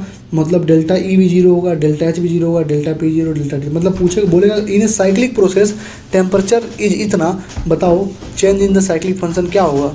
तो भैया जब टेम्परेचर जितना रहेगा साइक्लिक फंक्शन में उतना ही तुम्हारा क्या होगा, इनिशियल फाइनल स्टेट तो सेम रहेगा। साइक्लिक में जैसे यहाँ से स्टार्ट हुए तुम और घूम के यहीं पे आ गए, साइकिल बनाए तो जहाँ पे थे वहीं पे तो आ गए, तुम्हारा स्टेट थोड़ी ना चेंज हुआ। तो इनिशियल और फाइनल स्टेट सेम रहता है सिस्टम का, इसके वजह से change in all the state system state function will be zero. Change अगर कहीं भी निकालोगे साइक्लिक प्रोसेस में तो जीरो आएगा स्टेट फंक्शन का। ठीक, आइसोकोरिक क्लोज सिस्टम रहेगा, बॉम्ब कैलोरीमीटर रहेगा तो हमारा क्या आइसोकोरिक है। आइसोबारिक लिखा है तो आइसोबारिक ना लिख के लिखेगा कि ओपन सिस्टम में हो रहा है या सी लेवल पे हो रहा है तो क्या होगा, ओपन सिस्टम होगा, मतलब आइसोबारिक है। और आइसोथर्मल में देखो, आइसोथर्मल में टेम्परेचर तो कांस्टेंट होती है, लेकिन लेकिन लेकिन लेकिन लेकिन अगर फेज ट्रांजिशन हो रहा है, जैसे सॉलिड से लिक्विड में चेंज हो रहा है, लिक्विड से गैस में चेंज हो रहा है, तो वहाँ पे टेम्परेचर तो कांस्टेंट होगी ही होगी, लेकिन जो डेल्टा ई है और डेल्टा जो यहाँ पे जीरो हो रहा था वो अब जीरो नहीं होगा। बहुत ही अच्छा क्वेश्चन है, एम्स का क्वेश्चन, हर एक जगह बोलो AIIMS, triple JEE, mains advance का क्वेश्चन। ठीक है, आइसोथर्मल में टेम्परेचर तो कांस्टेंट होगा लल्ला, delta T zero, delta E zero, delta H zero तो होगा लल्ला, लेकिन ड्यूरिंग द फेज ट्रांजिशन लल्ला, during the phase transition temperature constant रहेगा, delta E not equal to zero होगा और delta H not equal to zero होगा। इस चीज़ का तुम्हें ध्यान रखना है। क्लियर हो, चलो मेजरमेंट वगैरह भी इसमें कुछ है नहीं पढ़ने लायक। ठीक है, वही सारा लिखा है। एक्सोथर्मिक में हीट इवॉल्व होगा, सिस्टम लूज होगा, देयरफॉर क्यूपी हमारा निगेटिव होगा और डेल्टा एच विल भी आल्सो निगेटिव। इंडोथर्मिक में क्यूपी पॉजिटिव होगा, डेल्टा एच पॉजिटिव होगा, क्योंकि हीट एब्जॉर्ब हो रही है तो क्यूपी पॉजिटिव, एच पॉजिटिव। ठीक है, अब देखो, अब आ जाओ इंथैल्पी चेंजेस पे। इंथैल्पी चेंजेस में क्या होता है, देखो the enthalpy change A company A reaction is called reaction enthalpy. इस चीज़ों को मैंने कभी एनसीईआरटी से पढ़ा है नहीं, ये पूरा प्योर मैथ है, पूरा प्योर मैथ है। जिन लोगों का भी तैयार नहीं है, अवतार से जो थर्मोकेमिस्ट्री का लेक्चर है, थर्मोडायनेमिक्स का, उसमें लगभग 1 घंटे में मैं इसके सारे क्वेश्चन करा दिए हैं। देखना कहीं पर भी फार्मूला लगाया होगा तो बोलना, खाली मैथ है यार, जोड़ो घटाओ जोड़ो घटाओ। अरे जो जैसे सी पूछा, सी है प्लस एच है तो CH4 बन रहा है, और सी है O2 है, CO2 बन रहा है, दोनों को जोड़ के बस लिखना होता है यार, बहुत आसान होता है। ठीक है, तो रिएक्शन इंथैल्पी बोलते हैं जब रिएक्टेंट जाता है प्रोडक्ट में तो उसको क्या बोलते हैं, रिएक्शन इंथैल्पी बोलते हैं। और डेल्टा एच जो रिएक्शन पे इंथैल्पी होती है वो होती है सम ऑफ इंथैल्पी ऑफ प्रोडक्ट। जैसे मान लो A + B give C + D, तो जो इसका हीट होगा इसका हीट होगा, मतलब इंथैल्पी जो इन दोनों का होगा उनको जोड़ के, इन दोनों की इंथैल्पी को जोड़ के जब घटा देंगे तो sum of enthalpy of product minus sum of enthalpy of reactant, तो क्या हो जाएगा तुम्हारा हीट ऑफ रिएक्शन हो जाएगा, रिएक्शन इंथैल्पी हो जाएगी। ठीक है, लेकिन 2 जगह पे जहाँ पे हीट ऑफ कंबसन और बॉन्ड इंथैल्पी पूछा हो, क्या क्या पूछा हो, हीट ऑफ कंबसन और बॉन्ड इंथैल्पी। तो अभी देखो प्रोडक्ट से रिएक्टेंट घटा रहे थे, लेकिन इन दोनों के केस में बस हर जगह यही काम होगा। ठीक है, लेकिन हीट ऑफ कंबसन और बॉन्ड इंथैल्पी के केस में तुमको रिएक्टेंट में से प्रोडक्ट को घटाना पड़ेगा। क्या करना पड़ेगा, रिएक्टेंट में से प्रोडक्ट को घटाना पड़ेगा। इस चीज़ का तुम्हें ध्यान रखना पड़ेगा। ठीक है, चलो क्लियर है ना यार, आई होप यहाँ तक क्लियर हो गया। ठीक है, फर्स्ट लॉ जो होता है, law of conservation of energy होता है, डेल्टा वही यूज कर लूँ, क्या होता है Q + W, वही लिखा हुआ है। तो Q भी क्या है, पाथ फंक्शन, W भी पाथ फंक्शन, लेकिन जो डेल्टा U जो होता है वो तुम्हारा क्या हो जाए, स्टेट फंक्शन हो जाता है। ठीक है, तो अगर कहीं पे Q पूछेगा तो पाथ फंक्शन, W पूछेगा तो पाथ फंक्शन, लेकिन Q + W पूछेगा तो तुम्हारा ये हो जाएगा स्टेट फंक्शन। ठीक, अब स्टैंडर्ड इंथैल्पी ऑफ रिएक्शन क्या रहता है, standard enthalpy of reaction is the enthalpy change of reaction जब all participating substances are in the standard state. मतलब स्टैंडर्ड स्टेट में अगर कुछ रहेगा तो वो स्टैंडर्ड इंथैल्पी ऑफ रिएक्शन बोलते हैं। जैसे देखो, standard state of a substance eight specified temperature, देखो स्टैंडर्ड स्टेट होता क्या है, उसका प्योरेस्ट फॉर्म होता है 1 बार प्रेशर पे। किसी पर्टिकुलर टेम्परेचर पे और एक बार प्रेशर पे जो उसका प्योरेस्ट फॉर्म होता है वो स्टैंडर्ड स्टेट होता है, ठीक है। जैसे standard state of liquid of ethanol is pure liquid ethanol is 1 bar, solid iron का 500 केल्विन प्योर आयरन एट 1 बार। डाटा तुमको सब दिया रहेगा वहाँ पे, क्वेश्चन में तुमको याद नहीं करना है, ठीक है। और स्टैंडर्ड को हम लोग ऐसे डेल्टा एस के ऊपर ऐसे एक बार लगा देते हैं, डॉट करके गोला करके नेगेटिव लगा देते हैं सुपरस्क्रिप्ट, तो उसको बोलते हैं स्टैंडर्ड, ठीक। Enthalpy changes for formation phase transformation, phase transformation में भी एनर्जी चेंज होती है, ठीक है। तो the enthalpy change that A companies melting of 1 mole of solid substance in the standard substance is called standard enthalpy fusion. मतलब कि अगर सॉलिड जा रहा है लिक्विड में, ठीक है, तो इसको बोलेंगे क्या, अगर 1 मोल, कितना मोल, 1 मोल, ध्यान रखना 1 मोल दिया रहेगा तभी 1 मोल रहेगा और वो सॉलिड से लिक्विड में जा रहा है तो उसको बोलेंगे क्या, इंथैल्पी ऑफ फ्यूजन। लेकिन अगर वही लिक्विड गैस में जा रहा है, 1 मोल लिक्विड गैस में जा रही है, उसको बोलेंगे इंथैल्पी ऑफ वेपराइजेशन, ठीक है। तो मेल्टिंग ऑफ सॉलिड कैसा है, एंडोथर्मिक है, so enthalpy of all the enthalpy of fusion are positive, ठीक है। मेल्टिंग ऑफ सॉलिड एंडोथर्मिक है तो सारे इंथैल्पी पॉजिटिव होंगे, तो ये क्या हो गया, इंथैल्पी वो होगा। अब देखो अगर लिक्विड जा रही है 1 मोल तो उसको बोलेंगे वेपराइजेशन, क्लियर हो। 1 मोल लिक्विड हो कांस्टेंट टेम्परेचर पे और 1 बार प्रेशर हो, प्रेशर ध्यान रखना, 1 मोल और 1 बार ध्यान रखना, बहुत ज़्यादा इंपॉर्टेंट है, 1 मोल और 1 बार, ठीक। अब देखो अगर सॉलिड से सीधे गैस में चला गया तो इसको क्या बोलते हैं, सब्लिमेशन बोलते हैं। तो 1 मोल सॉलिड होना चाहिए, 1 mole of solid constant temperature और 1 बार पे जाएगा तो उसको बोलेंगे standard heat of sublimation, standard enthalpy of sublimation. और the magnitude of enthalpy change depends on the strength of intermolecular interaction of the substance undergoing the phase transformation, कितना interaction उस पर डिपेंड करता है, क्लियर हो, क्लियर हो।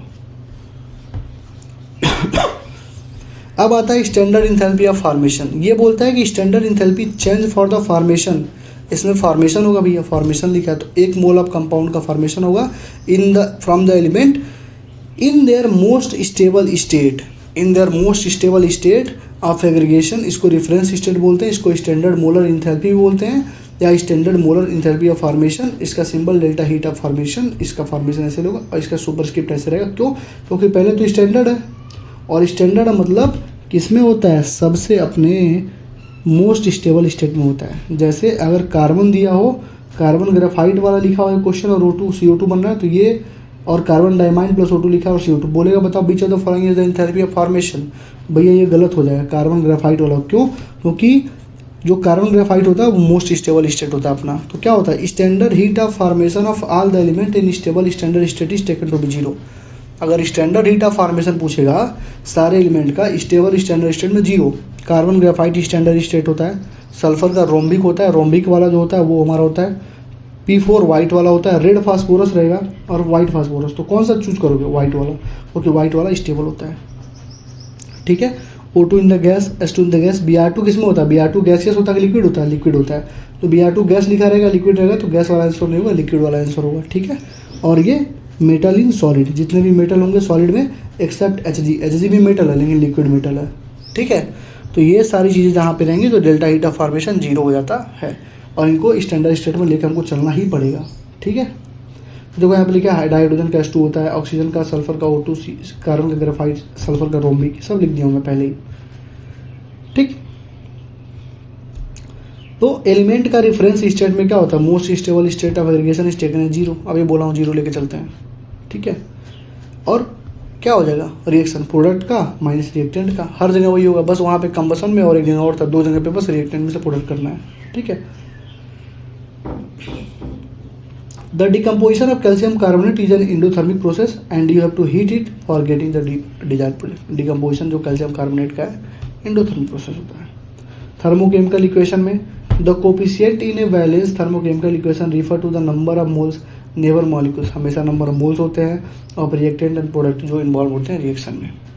और जो numerical value of delta heat of formation होता है, डेल्टा हीट ऑफ रिएक्शन होता है, it refer to the number of moles of substance specified by an equation, standard enthalpy change delta H below unit. बस इसमें से क्या ध्यान रखना है, ये तो तुमको मालूम है, हम सब मोल्स में लिखते हैं। दूसरा मोल देख लेते हैं, 1 मोल है, 2 मोल है, 1 मोल होगा तो स्टैंडर्ड हो जाएगा। और स्टैंडर्ड इंथैल्पी चेंज का जो यूनिट है किलो जूल पर मोल होता है, ठीक है। देखो किलो जूल पर मोल होता है, इसका मतलब पर मोल ऑफ रिएक्शन, ठीक है। अब देखो इंथैल्पी कैसा क्वांटिटी है, एक्सटेंसिव क्वांटिटी है। मैंने बोला था इंटेंसिव ABCD वाला फार्मूला था, और उसके अलावा जितने बचेंगे सारे एक्सटेंसिव हैं। तो इंथैल्पी एक्सटेंसिव प्रॉपर्टी है, ठीक है। जब किसी केमिकल रिएक्शन को रिवर्स करोगे तो value of delta H reverse, मतलब A + B अगर दे रहा है C, सॉरी ये तो तुमको आता होगा यार, A + B अगर C + D दे रहा है और delta heat of formation 50 joule है, तो अगर C + D करके A + B निकाल रहे हो, उल्टा कर रहे हो ना इक्वेशन को, तो उल्टा कर दोगे इसको, डेल्टा एच क्या हो जाएगा, -50 जूल हो जाएगा। क्लियर, ये तो बेसिक चीज़ है, तो जानते ही हो। हेस लॉ क्या बोलता है, हेस लॉ बोलता है इंथैल्पी एक स्टेट फंक्शन है where a change in enthalpy is independent of path between the initial और फाइनल। मतलब कि इंथैल्पी एक स्टेट फंक्शन है, इसलिए जो चेंज इन इंथैल्पी आती है वो हमारा इंडिपेंडेंट होती है पाथ, मतलब पाथ पे डिपेंड नहीं करती इनिशियल और फाइनल पे। इसलिए हमको क्या करना पड़ता है, 1 स्टेप में हो या CL स्टेप में हो, कोई मतलब नहीं है। मतलब मैंने तुमको पहले बता दिया, अगर A से कोई चीज़ B में जा रही हो या A से C + D + E ऐसे जा रही हो, तो A से B में जाएगी तब भी 50 जूल की एनर्जी लगेगी, और इस रूट से जाएगी तब भी 50 जूल की एनर्जी लगेगी, ठीक है, क्योंकि वो डिपेंड ही नहीं करता। तो हेस लॉ यही बोलता है। सॉरी,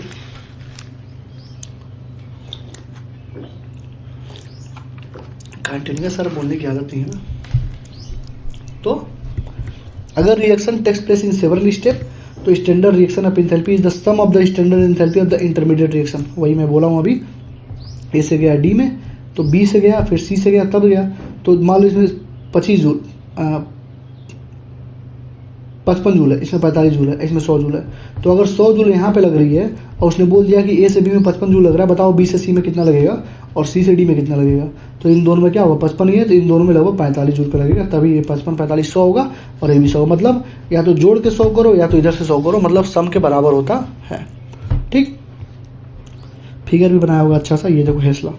देखो कह रहा डेल्टा हीट ऑफ जो रिएक्शन होगा, जैसे A से B में गए तो जो हीट ऑफ रिएक्शन होगा किसके बराबर होगा, A से C में डेल्टा H1 के बराबर प्लस डेल्टा H2 के बराबर डेल्टा H3 के बराबर, ऐसे जाओ चाहे ऐसे जाओ बराबर होगा। क्लियर। अब स्टैंडर्ड इंथैल्पी ऑफ कंबसन, जो कंबसन रिएक्शन होते हैं सारे एक्सोथर्मिक होते हैं, कुछ जलाओगे तो एक्सोथर्मिक रिएक्शन होगा, ठीक है। तो standard enthalpy of combustion is defined as the enthalpy change per mole of a substance when it undergoes combustion and all the reactant and product being in the standard state at the specified temperature। Standard state में होना चाहिए, मतलब carbon तुम्हारा graphite में ही होना चाहिए, carbon diamond में नहीं होना चाहिए, सल्फर रोम्बिक में ही होना चाहिए, ठीक है। क्लियर। ये देख रहे हो क्या क्या है, ये R2, ये देख रहे हो क्या क्या लिखा है, अंडरस्टैंड। जो भी इतना बड़ा बड़ा कैलकुलेशन किया है, ये सब मैं कुछ करवाया ही नहीं, मैंने बस जोड़ घटाना किया है, और जोड़ घटाना करके जो सुनील नैन सर है ना बीवाइस क्लासेस के, उन्हीं से मैं पढ़ा था थर्मो, जोड़ घटाना करके ही सर ने सारा बता दिया था, इतना अच्छे से मुझे आता था वो। मतलब थर्मो केमिस्ट्री से डर ही लगता था, आधे लोग तो डर जाते हैं इसको देख के, कैसे हुआ कैसे नहीं। भैया बस जोड़ घटाना आता है ना, तो बस जाके अवतार के लेक्चर देख लो, फिजिकल केमिस्ट्री 20 और वाली हो जाएगा, ठीक है। इंथैल्पी ऑफ एटमाइजेशन, एटमाइजेशन मतलब एटम बनाना है, मतलब कि ये Cl2 है, इसको तोड़ के Cl + Cl बनाना है। अगर ये H2 है तो इसको तोड़ के 2 हाइड्रोजन गैस बनाना, मतलब एटम में कन्वर्ट करना है, ठीक है। तो enthalpy change in the process known atomization, मतलब ये मॉलिक्यूल का मॉलिक्यूल को एटम में चेंज करना है। It is the enthalpy change on breaking 1 mole of bond completely to obtain atom in the gas phase. 1 mole bond को तोड़ो और एटम को किस में ले आना, गैस फेज में, ये भी ध्यान रखना, एटम को तुमको गैस फेज में लाना पड़ेगा, ठीक है।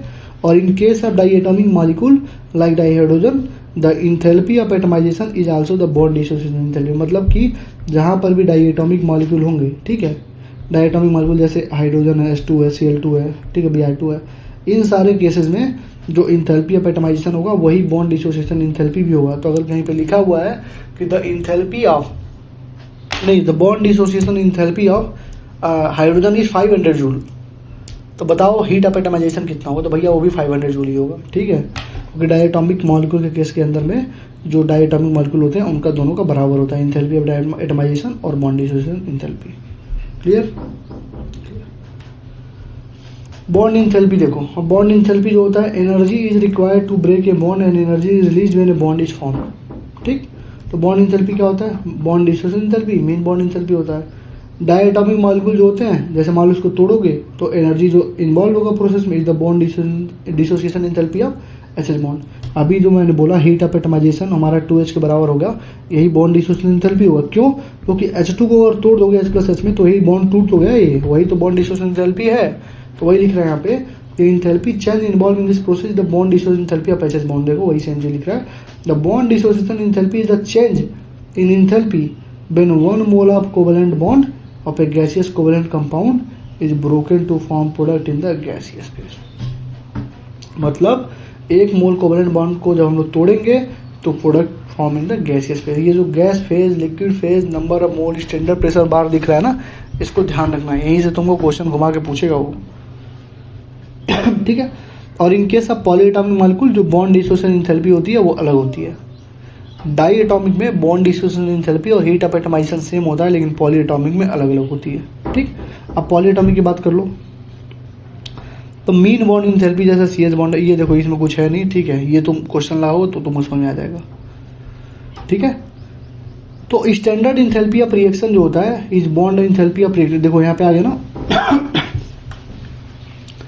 Standard enthalpy of reaction related to bond enthalpy, जहाँ पे बॉन्ड एंथैल्पी की बात है। ऊपर मैंने बताया था बस 2 जगह पे रिएक्टेंट माइनस प्रोडक्ट होता है, बाकी हर जगह प्रोडक्ट माइनस रिएक्टेंट ही होता है। तो 2 जगह में से बॉन्ड एंथैल्पी एक है तुम्हारा, क्या होगा? Bond enthalpy of reactant minus bond enthalpy of product. ठीक। और जो नेट एंथैल्पी चेंज होता है रिएक्शन का, it is the amount of energy required to break all the bond in the reactant molecule minus the amount of energy required to break all the bond in product. अरे यार वही चीज लिखा हुआ है। ठीक है, रिएक्टेंट माइनस प्रोडक्ट वही चीज लिखा हुआ है। क्लियर? क्लियर हो? अब आता है लैटिस एंथैल्पी। लैटिस एंथैल्पी होता है of an ionic compound is the enthalpy change when it which occurs when 1 mole of ionic compound dissociated ion in the gaseous state. कोई भी अगर आयनिक फॉर्म से गैसियस फॉर्म में चला जाए तो उसको क्या बोलते हैं? लैटिस एंथैल्पी बोलते हैं। ठीक है।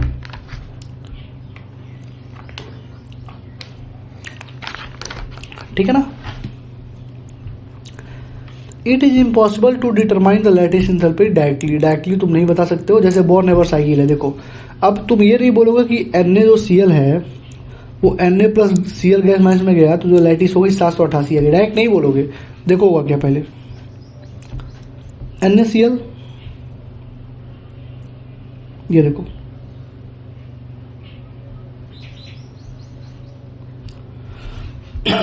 देखो कहाँ गया? देखो NaCl सॉलिड था। ठीक है, तो पहले उसका सब्लिमेशन होगा। पहले क्या होगा? सॉलिड से जाएगा गैस में। ठीक है, तो जब सॉलिड से बेचारा गया गैस में, ठीक है, पहले जाएगा सॉलिड से किस में? गैस में। देखो यहाँ पे सॉलिड से गया किस में? गैस में। तो उसका हीट निकलेगा इतना। ठीक है, अब गैस में चला गया, गैस से अब जाएगा आयन में। तो दूसरा क्या होगा? गैस से गया आयन से, इसका मतलब क्या होगा? आयनेशन और सोडियम एटम हो गया। तो आयनेशन एंथैल्पी कितना हो गया? 496 हो गया, 495। अब Na प्लस से चला गया किस में? देखो Na प्लस से चला गया तुम्हारा Cl2, पहले Cl2 जाएगा Cl में, मतलब डिसोसिएशन हो गया क्लोरीन का। चौथा स्टेप क्या होगा? जब Cl जाएगा Cl माइनस में, मतलब इलेक्ट्रॉन गेन एंथैल्पी हो गया। मतलब एक डायरेक्ट फेज में नहीं होता। मतलब मैं ये कह रहा हूँ कि जो सॉलिड था सॉलिड पहले जाएगा गैस में तो पहले सब्लिमेशन होगा, और ये गैस से जाएगा आयंस में तो पहले आयनेशन एंथैल्पी होगा। दूसरी चीज़, जब ये Cl2 था, अब तो क्लोरीन को भी तो चाहिए भैया। पहले तुम Na प्लस बन गए, हमको Cl2 से Cl से हमको चाहिए क्या? Cl2। ठीक है, तो पहले Cl क्या जाएगा? हाफ Cl2 से जाएगा Cl गैस में, मतलब पहले Cl2 रहा होगा तो अब जाएगा गैस में, उसको बोलेंगे डिसोसिएशन ऑफ क्लोरीन। और जब Cl गैस बन गया तो जब Cl जाता है Cl माइनस में, मतलब इलेक्ट्रॉन को गेन कर रहा है, इसका मतलब क्या हुआ? Electron gain enthalpy. लेकिन Na जाता था Na प्लस में तो वहाँ पे क्या होता था? आयनाइजेशन एनर्जी होती थी। ठीक है, तो सोडियम के केस में दो चीज़ें होती हैं। पहला सब्लिमेशन सॉलिड से गैस, और नहीं सॉलिड से गैस में, और सब्लिमेशन से आयंस में जाता है। ठीक है, तो आयनाइजेशन एनर्जी।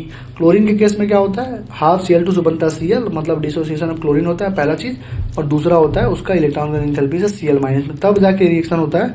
और जब सबको जोड़ोगे तब जाके 788 किलो तुम्हारा आता है। मतलब वो कह रहा है डायरेक्टली हम लोग डिटरमाइन नहीं कर पाते हैं। क्लियर? और पांचवा होता है जब तीनों को जोड़ दो, इसको बोलते हैं हम लोग क्या? बोर्न नंबर साइकिल, दोनों जोड़ दो। ठीक है, तो sum of the enthalpy change around a cycle 0 होता है, बता ही चुका हूँ। एक साइकिल में पूरा जाओगे तो 0 होगा। Enthalpy of solution, enthalpy of जो सॉल्यूशन होता है वो हमारा क्या होता है? Enthalpy change when 1 mole of it dissolve in specified amount of solvent, मतलब 1 mole of it, 1 mole substance का स्पेसिफाइड अमाउंट ऑफ सॉल्वेंट में जब डिजॉल्व होगा तो इंथैल्पी ऑफ सॉल्यूशन हो जाएगा, ठीक है। और जो इंथैल्पी ऑफ सॉल्यूशन होता है eight infinite dilution is the enthalpy observe on dissolving the substance in an infinite amount of solvent when the interaction between the ions और सॉलिड मॉलिक्यूल्स आर नेग्लिजिबल। मतलब ये कह रहा है कि जो enthalpy of solution infinite dilution मतलब बहुत ज़्यादा डाइल्यूट कर दोगे वो किसके बराबर होगा, वो इंथैल्पी चेंज के बराबर होगा जब सब्सटेंस को हम लोग इनफाइनाइट वाटर ऑफ सॉल्वेंट में डाल देंगे, ठीक। कुछ है नहीं, बस इतना ध्यान रखो ऊपर का। और इसका फॉर्मूला क्या होता है, जैसे हीट ऑफ सॉल्यूशन क्या होगा, heat of lattice plus heat of hydration के बराबर होगा। देखो यहाँ पे हीट ऑफ सॉल्यूशन जो होगा हेस लॉ से देख लो ना यार, हेस लॉ से हीट ऑफ सॉल्यूशन जो है वो हीट ऑफ लैटिस और हीट ऑफ हाइड्रेशन के बराबर होगा। क्लियर क्लियर, यहाँ लिखा भी होगा, देखो heat of solution heat of lattice plus heat of hydration के बराबर होता है। For most of the ionic compound delta heat of solution is positive and the dissociation process is endothermic, ठीक। Therefore, the solubility of most salt in the water increases with rise in temperature. क्यों? क्योंकि endothermic होता है इसलिए solubility बढ़ जाती है। If the lattice enthalpy is very high, the dissolution of the compound may not take place at all. अगर lattice enthalpy बहुत ज़्यादा होगी तो डिसोल्यूशन नहीं भी हो सकता है, ठीक है। अब enthalpy of dilution, enthalpy of solution is the enthalpy change associated with the addition of specified amount of solute to the specified amount of solvent. अरे डाइल्यूशन से नहीं समझ पा रहे हो, सॉल्वेंट को पानी में डाल के उसको डाइल्यूट कर रहे हो, और क्या है। The value of delta S so general dependency of the enthalpy of solution is the amount of solvent as more and more solvent is use the enthalpy of solution approaches limiting value the value in infinitely dilute solution. भैया अगर मोर and more solvent डालोगे, मान लो ये नमक था, इसमें पानी पानी पानी पानी डाले जा रहे हो तो क्या इनफाइनेटली डाइल्यूट सॉल्यूशन ये बन जाएगा, ठीक है। तो चलो देखो यहाँ तक समझ में आ गया ना। चलो अब आती है स्पॉन्टेनिटी। अगर यहाँ से क्वेश्चन 2 से 3 में बोल रहा हूँ तो एक क्वेश्चन स्पॉन्टेनिटी से आएगा पक्का एकदम, ठीक है। देखो फ्लो ऑफ हीट क्या होता है, यूनिडायरेक्शनल होता है, सबको मालूम है। हायर से लोअर में जाता है, सबको मालूम है। फॉर एग्जाम्पल एक गैस एक्सपेंड कर रहा है to fill the available volume burning carbon dioxide give कर रहा है कार्बन डाइऑक्साइड। मतलब स्पॉन्टेनिटी कह रहा है कि स्पॉन्टेनिटी कोई भी रिएक्शन हो रहा है मतलब स्पॉन्टेनियस है और हायर टेम्परेचर से लोअर टेम्परेचर पे होता है। बट जैसे हायर से तो लोअर में आ रहा है मतलब हॉट से कूल हो जाता है कोई बॉडी, लेकिन अगर कोई बॉडी कूल से हॉट होने लगे मतलब खुद से हो पाएगा क्या ऐसा? क्या कोई बॉडी खुद से ठंडे से गर्म होना स्टार्ट कर देगी क्या, या नीचे से ऊपर जाना स्टार्ट करेगी? नहीं जाएगी, हमेशा ऊपर से नीचे ही आएगी। तो कह रहा है अगर heat will not flow from colder body to warmer body खुद से, the gas in the container will not spontaneously contract into the corner और carbon dioxide will not form carbon dioxide spontaneously। मतलब spontaneously नहीं हो सकता है, मतलब खुद से जो है कोई बॉडी नीचे से ऊपर नहीं जा सकती। कोई बॉडी ठंडी से अपने टेम्परेचर हीट में नहीं ट्रांसफ़र कर सकती, हीट वाला ही ट्रांसफ़र करेगा, हीट वाला ही कूल होगा, कूल वाला गर्म नहीं हो सकता, कूल वाला और कूल होगा, ठीक है, ये कह रहा है। तो so spontaneity means having the potential to proceed without resistance of external agency. मतलब कह रहा है जो चीज़ें आराम से हो जाए विदाउट एनी एक्सटर्नल की ज़रूरत की, जैसे हायर से लोअर में फ्लो आराम से होगा विदाउट एनी एक्सटर्नल सपोर्ट के। However it does not tell about the rate of reaction. Rate of reaction कौन बताता है? Chemical kinetics. थर्मोडायनेमिक्स क्या बताता है? फिजिबिलिटी ऑफ रिएक्शन ये बताता है, ठीक है। तो another aspect of the spontaneous reaction process हम देखते हैं कि this cannot reverse their direction on their own. मतलब रिएक्शन हमको स्पॉन्टेनियस रिएक्शन नहीं बताता है कि तुम डायरेक्शन को अपनी बदल नहीं सकते, मतलब हॉट से कोल्ड में जा रहे हो तो कोल्ड से हॉट में नहीं जा सकते, ये कह रहा है। तो spontaneous process is an irreversible process. क्या है? इरिवर्सल प्रोसेस है and may only be reverse by some external agency.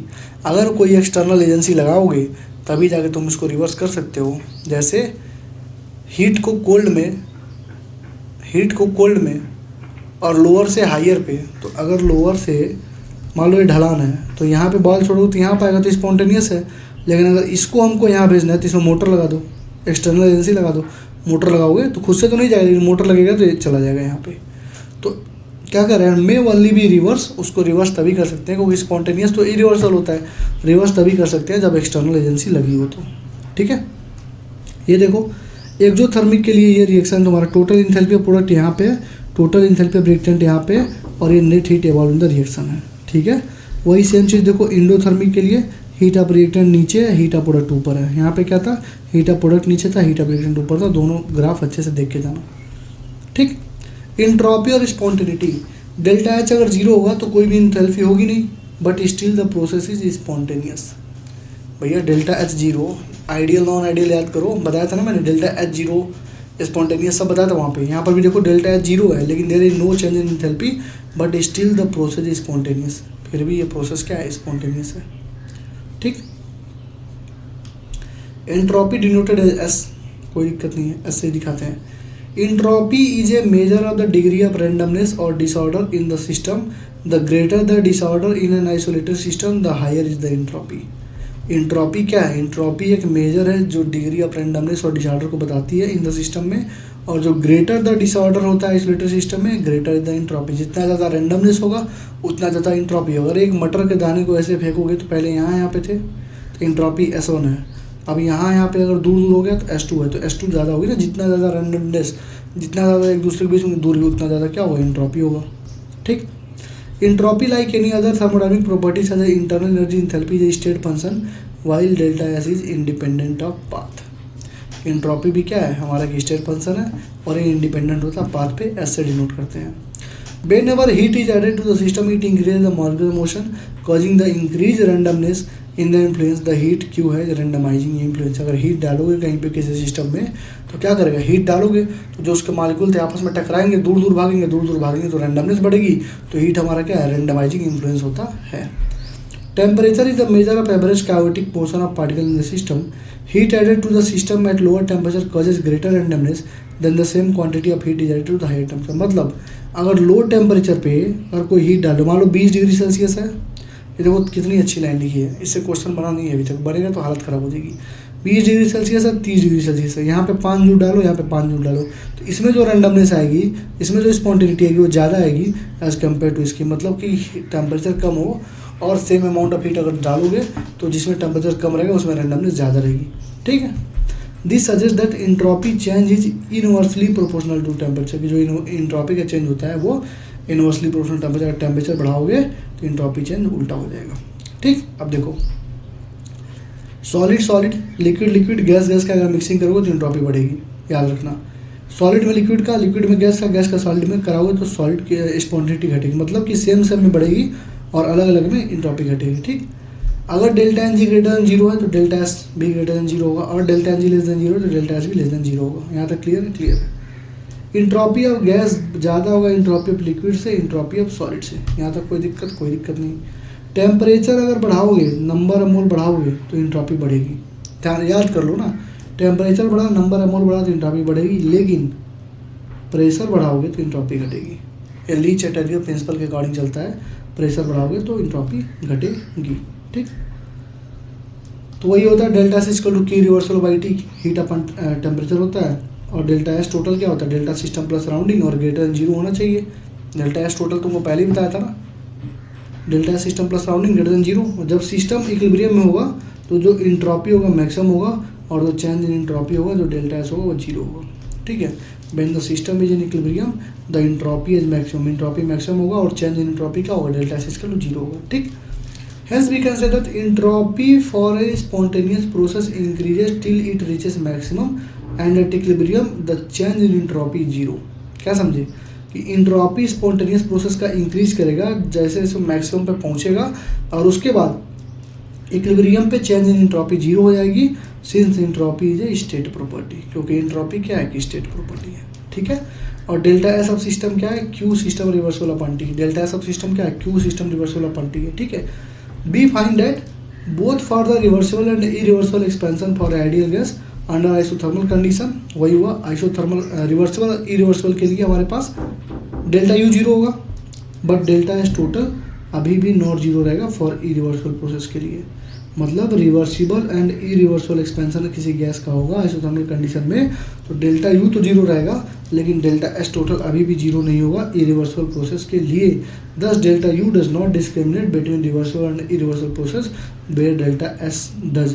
मतलब रिवर्सिबल आइसोथर्मल है या इरिवर्सिबल आइसोथर्मल है तो टेम्परेचर तो कांस्टेंट होगा, तो डेल्टा टी जीरो हो गया तो डेल्टा यू भी जीरो हो जाएगा। तो ये रिवर्सिबल रहे चाहे इरिवर्सिबल रहे दोनों के लिए होगा, लेकिन इरिवर्सिबल में डेल्टा एस जो होगा वो जीरो नहीं होगा। इरिवर्सिबल में डेल्टा एस क्या होगा, जीरो नहीं होगा।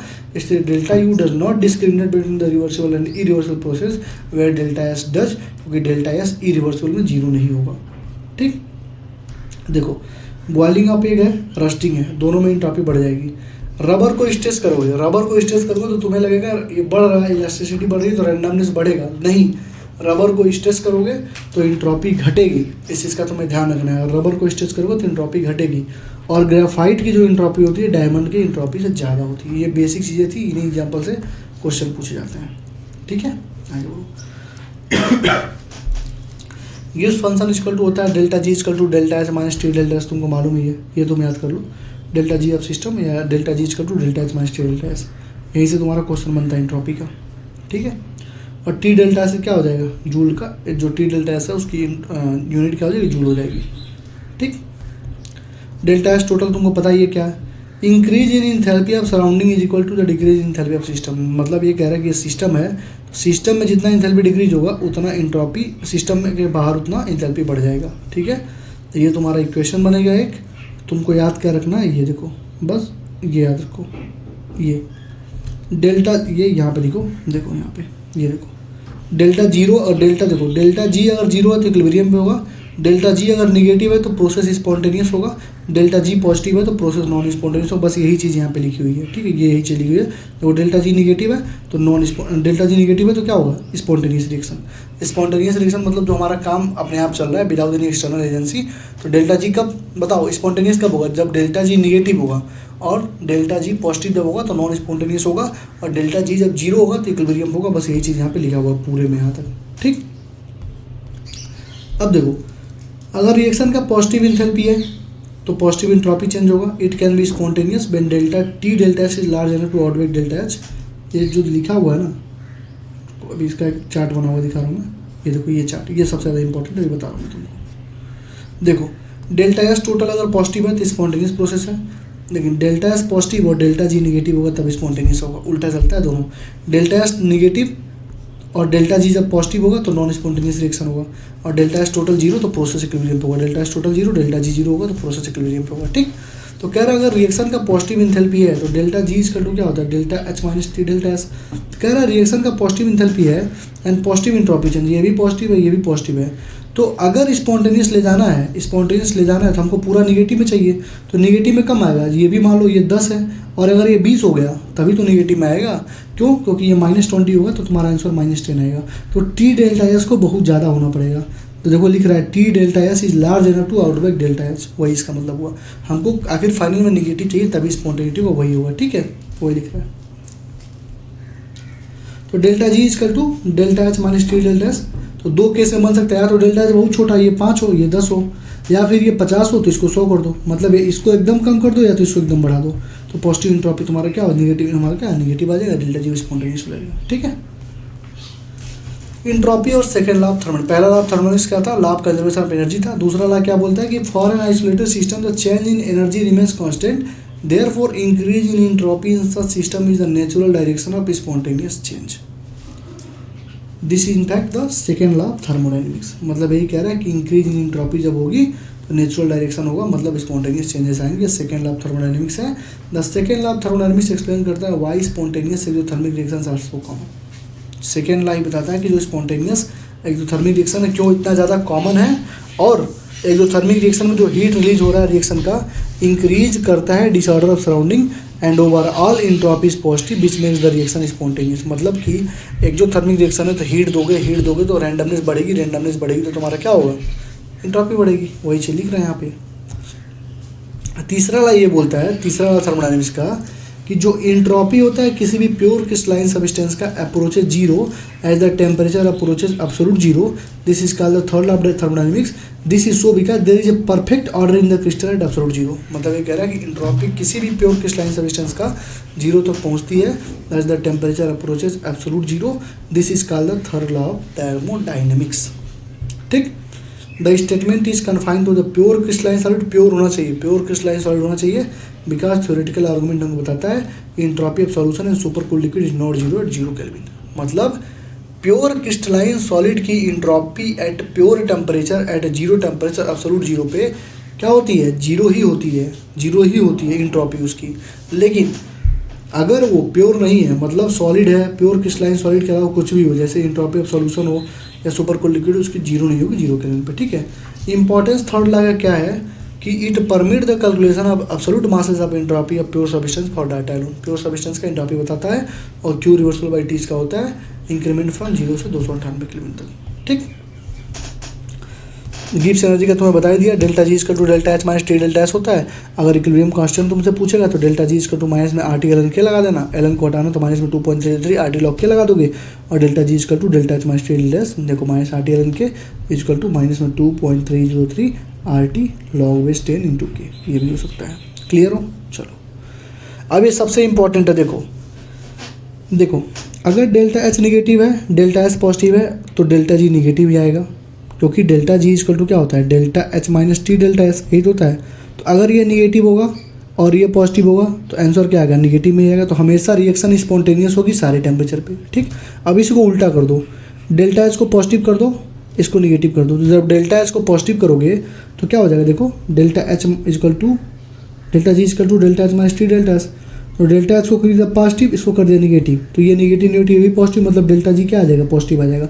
मतलब ये डेल्टा जी पॉजिटिव आ गया, मतलब ये क्या होगा, रिएक्शन नॉन स्पॉन्टेनियस होगा सारे टेम्परेचर पे। तो पहला और आखिरी वाला पहले ध्यान समझो, निगेटिव पॉजिटिव तो निगेटिव आएगा सारे टेम्परेचर पे स्पॉन्टेनियस, पॉजिटिव निगेटिव तो निगेटिव आएगा, पॉजिटिव आएगा सारे टेम्परेचर पे नॉन स्पॉन्टेनियस। ठीक, अब मान लो दोनों को तुमने निगेटिव कर दिया, तो याद कर लो दोनों को अगर निगेटिव करोगे तो निगेटिव ही आएगा लो टेम्परेचर पे। तो जब निगेटिव आया तो स्पॉन्टेनियस कब होगा, लो टेम्परेचर पे।